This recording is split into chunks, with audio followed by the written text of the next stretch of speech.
चाहे कहीं भी चले जाओ, ये 5 चीज़ें आपका पीछा नहीं छोड़ती। दोस्तों, मृत्यु कभी अपने ऊपर दोष नहीं लेती। श्रोताओं, आज की कहानी में मृत्यु के बारे में बताऊंगा कि मृत्यु अपना काम कैसे करती है। लाख प्रयास करने के बाद भी आदमी मौत से क्यों नहीं बच पाता है। श्रोताओं, कहते हैं कि मनुष्य चाहे कितना भी झूठ बोल ले, कितने भी बहाने बना ले, कितना भी छुप कर बैठ जाए, परंतु सत्य तो एक दिन स्वीकारना ही पड़ता है। जन्म, मृत्यु, जरा, व्याधि, ये जीवन के 4 सत्य हैं। इन चारों से इंसान कभी अछूता नहीं रह सकता। सत्य तो स्वीकारना ही पड़ेगा। आइए श्रोताओं, आपको मैं इस मार्मिक कहानी के माध्यम से समझाता हूँ कि मृत्यु अपना काम किस ढंग से करती है। ये बात एक गांव की है। उस गांव में एक ब्राह्मण अपने परिवार के साथ रहा करता था। बेचारा ब्राह्मण बड़ा ही गरीब था। दिन भर भिक्षा मांगकर अपने परिवार को पालता था। कई बार तो उसको और उसके परिवार को भूखे पेट ही सोना पड़ता था। एक दिन भिक्षा अन्न नहीं मिला तो उसका परिवार उस दिन भूखा ही सो गया। उस ब्राह्मण को सारी रात नींद नहीं आई। और कौन भला ऐसा पिता होगा जो अपने परिवार को, अपने बच्चों को भूखा सोता हुआ देखना चाहेगा। उस दिन वो ब्राह्मण पूरी रात सोचता रहा कि क्या करें। सोचते सोचते रात बीत चुकी थी। सुबह होने वाली थी। उसने देखा कि उसके छप्पर के जाले में कुछ रेंग रहा है। उसने जब और दृष्टि गड़ाकर देखा तो एक सर्प जाले से निकलकर दीवार के सहारे धरती पर उतर कर आया। उस सर्प ने नीचे आकर ब्राह्मण की पत्नी और उसके 3 बच्चों को डस लिया और उनकी उसी क्षण मृत्यु हो गई। वो सर्प घर से निकलकर बाहर चला गया। ब्राह्मण ने विचार किया कि जाले में तो सर्प था ही नहीं, फिर ये सर्प कहाँ से आ गया। ये कोई साधारण सर्प नहीं मालूम पड़ता है। ब्राह्मण ने सोचा, परिवार तो नष्ट हो ही गया, अब मैं इस सर्प को ही देख लूं कि आखिर ये कौन है। इतना सोचकर वो ब्राह्मण उस सर्प के पीछे पीछे चलने लगा। वो सर्प घर से निकलकर बाहर जा चुका था। वो ब्राह्मण भी उसके पीछे पीछे लग गया। कुछ दूर आगे चलकर वो सर्प एक भयंकर सांड बन गया और सांड बनकर उसने राह चलते एक व्यक्ति को मार डाला। उसके बाद उसने फिर रूप बदल लिया और वो एक बिच्छू बन गया।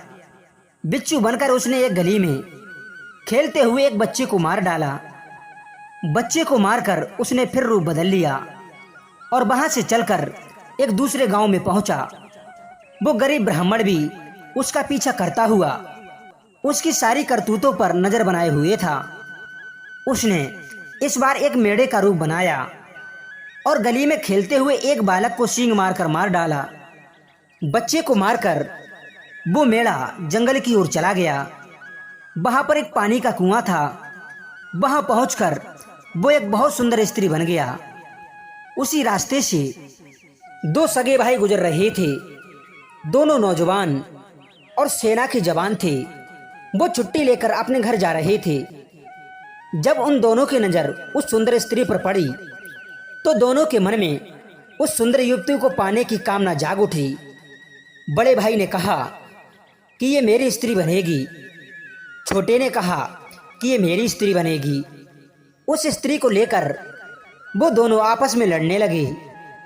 स्त्री को पाने की कामना ने उन्हें इतना अंधा कर दिया कि वो ये भूल गए कि वो एक दूसरे के सगे भाई हैं। उन दोनों का विवेक क्षीण हो गया। अब तो वो एक दूसरे के खून के प्यासे हो गए। दोनों में तलवारें खिंच गईं और लड़ते लड़ते दोनों ने एक दूसरे को मौत के घाट उतार दिया। इस कार्य को पूरा करके वो स्त्री जमीन पर लौटने लगी और एक बड़े से सर्प के रूप में बदल गई। वो सर्प तेजी से नदी की ओर भागा और नदी के जल में उतर गया। नदी में कुछ यात्रियों को लेकर एक नाव जा रही थी। वो सर्प उस नाव पर चढ़ गया। अचानक नाव में सर्प देखकर नाव में बैठे यात्रियों में भगदड़ मच गई। सारे यात्री नाव के एक किनारे पर जाकर जमा हो गए, जिसके कारण नाव नदी में पलट गई और वो सारे मुसाफिर नदी के जल में डूबकर मर गए। प्यारे दर्शक बंधुओं, इस काम को पूरा करके वो सर्प नदी से बाहर आया और एक साधु का रूप बना करके बैठ गया। उसके हाथ में एक किताब थी जिसमें लोगों का भविष्य लिखा हुआ था कि किसकी मृत्यु किस प्रकार होगी। पीछा करने वाला ब्राह्मण उस साधु के पास में पहुंचा और उसके चरणों में जाकर के लिपट गया और पूछने लगा कि हे भगवान, आप कौन हो जो आप तरह तरह का भेष बदल कर लोगों को मार रहे हो। तब वो साधु कहता है, हे ब्राह्मण देव, मैं देख रहा हूँ तुम काफी देर से मेरा पीछा कर रहे हो और जो कुछ भी मैंने किया वो सब तुमने अपनी आंखों से देखा है, फिर भी आप पूछते हो कि मैं कौन हूँ। चलो, यदि आप पूछते ही हो तो मैं बता ही देता हूँ। मैं समस्त प्राणियों का काल हूँ। किसको कैसे मारना है ये जिम्मेदारी विधाता ने मुझे सौंप दी है। परंतु एक बात और बता दूं, इस काम में मैं कुछ भी नहीं करता। जब प्राणी का प्रारब्ध भोग पूरा हो जाता है तो उसे मारने के लिए मुझे कोई बहाना बनाना पड़ता है, कभी किसी रूप का, कभी किसी रूप का। लोग तो यही समझते हैं कि उसे सांड ने मार डाला, उसे सर्प ने डस लिया। हाँ, ये भी सच है, उसकी मृत्यु के समय से एक क्षण पहले ही मैं उनको नहीं मार सकता, ना एक सांस अधिक उसे जीने का अवसर देता हूँ। काल देवता की बात सुनकर वो ब्राह्मण बोला, हे भगवान, आपके दर्शन करके मैं धन्य हो गया। अब आप कृपा करके मुझे ये बताने का कष्ट करें कि मेरी मृत्यु कैसे होगी। तब काल देवता ने कहा, वैसे तो मृत्यु की तिथि और परिस्थिति बतलाने का मेरा अधिकार नहीं है, परंतु मैं तुम्हारे लिए इतना बता देता हूँ कि जब भी तुम्हारी मृत्यु होगी तो मगर के गिरासने से होगी। अब तुम यहाँ से उत्तर दिशा की ओर चले जाओ, वहां पर तुम्हारा भाग्य खुलने वाला है। तुम वहां के राजा के यहाँ राजपुरोहित का काम करोगे। श्रोताओ, इतना कहकर वो काल देवता अंदर ध्यान हो गए। इधर वो ब्राह्मण उत्तर दिशा की ओर चला गया, दूसरे राजा के राज्य में पहुंच गया। वहां के राजा की कोई भी संतान नहीं थी। राजा अपने यहाँ पर आए हुए हर संत भक्त ज्योतिषी ब्राह्मण का स्वागत सत्कार करता था और उनसे पुत्र प्राप्ति का उपचार पूछता था। जब वो ब्राह्मण राजा के दरबार में पहुंचा तो राजा ने उसका भी स्वागत सत्कार किया और पुत्र प्राप्ति का आशीर्वाद मांगा। ब्राह्मण देव ने उसे आशीर्वाद दिया कि जाओ राजन, 1 वर्ष के भीतर तुम्हारे घर एक पुत्र की प्राप्ति होगी। श्रोताओं, दैव योग से राजा के घर 1 वर्ष के अंदर ही एक पुत्र का जन्म हो गया। अब तो ब्राह्मण देव की इज्जत राजा की नजरों में और भी बढ़ गई थी। राजा ने उनके लिए अपना कुल पुरोहित घोषित कर दिया।